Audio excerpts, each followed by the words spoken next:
हनुमान् श्रीपदो वायुपुत्रो रुद्रो नघोजरः अमृत्यवीरवीरश्च ग्रामवासो जनाश्रयः धनदो निर्गुणः शूरो वीरो निधिपतिर्मुनिः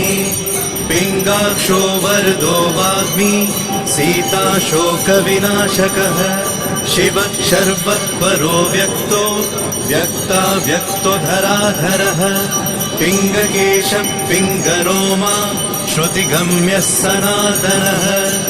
अनादिर्भगवान् देवो